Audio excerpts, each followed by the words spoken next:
Have you ever wondered how a war won on the battlefield could be lost at the peace table? How victory could ignite riots instead of celebrations? And how a peace deal signed in an American naval yard changed the future of Asia? This is the Russo-Japanese peace betrayal, a story of secret telegrams, back-channel deals, and a US president who shaped the fate of empires from behind a curtain of diplomacy. You're watching Hidden in History, where shadows still speak.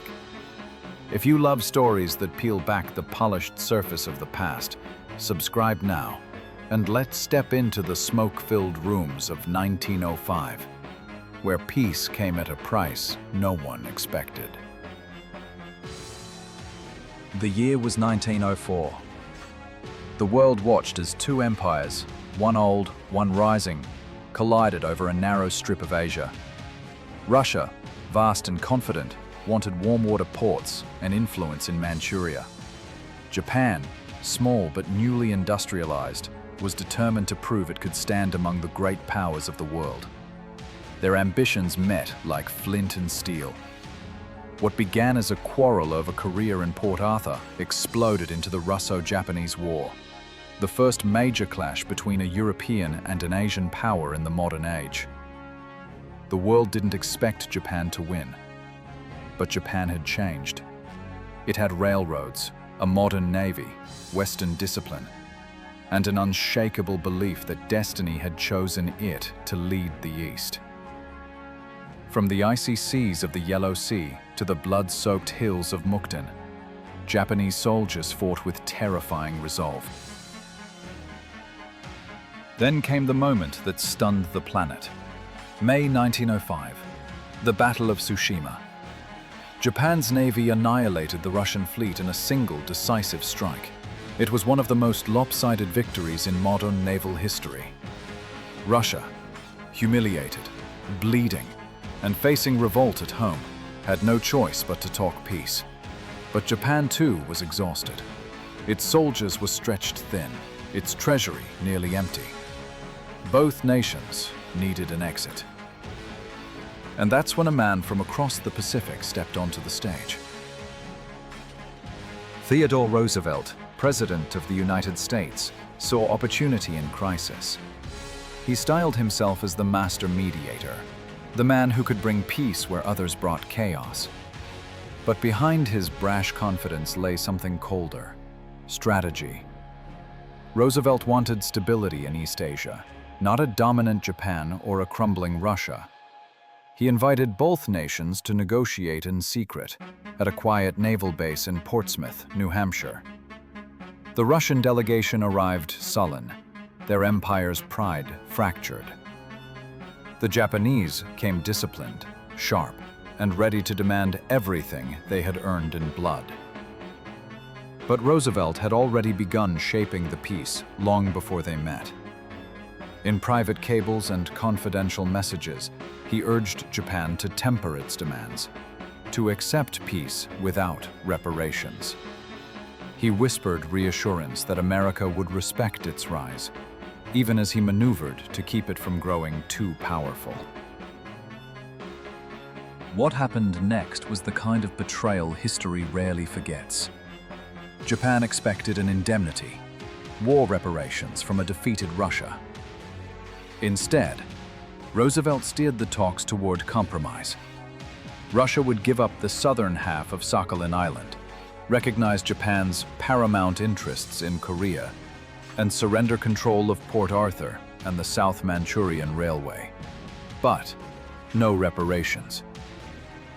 When word of the treaty spread, Japan erupted in fury.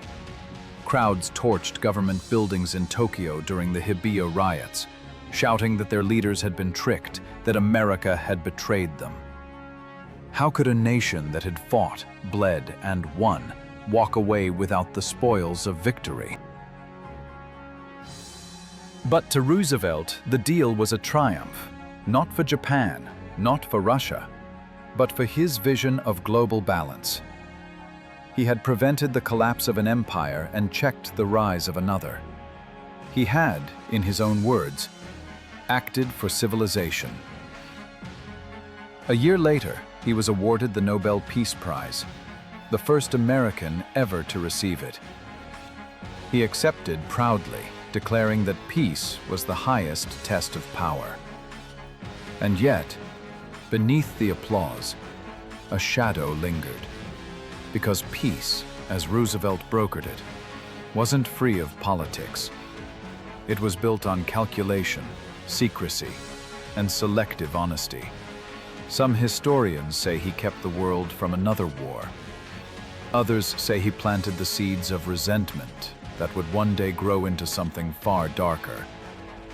Japanese nationalism, expansion, and the road to 1941. Was it betrayal, or just the price of diplomacy in an age of empire? Roosevelt himself saw no contradiction. To him, peace was a tool, as sharp as any weapon. He balanced two rivals to keep America above them both. And in that balancing act, he proved that the battlefield isn't the only place nations win or lose. Japan learned another lesson, that in the game of great powers, victory on land means little without leverage at the table. The bitterness of 1905 simmered through the decades, shaping a new generation of Japanese leaders who believed they could never again trust outsiders to guard their destiny. Russia, chastened and humiliated, turned inward, toward revolution. Within 12 years, the Romanov dynasty was gone, and the red banners of Bolshevism flew over Moscow. And Roosevelt? He basked in the glow of his Nobel medal, an American president hailed as the world's peacemaker. A century later, others would seek that same honor. Barack Obama would receive it amid hope. Donald Trump, who boasted of his own peace overtures, would not. Perhaps that says something about how peace, real peace, can't be won by headlines alone. In the end, the Treaty of Portsmouth stands as both miracle and warning. A miracle because it ended a brutal war between empires. A warning because it showed how peace made in secret can echo louder than war itself. The map of East Asia was redrawn not by generals, but by diplomats whispering in closed rooms, guided by a man who believed he could shape destiny with a pen. And maybe he did, because from those whispers at Portsmouth came the outlines of the century to follow, of empires that fell, nations that rose, and a world forever changed by the quietest kind of war, the war for peace. This has been Hidden in History, where shadows still speak. If you've journeyed with us this far into the secret chambers of 1905, remember, every peace has its price. Subscribe, share, and stay curious. Because the past is never silent. It's just waiting for someone to listen.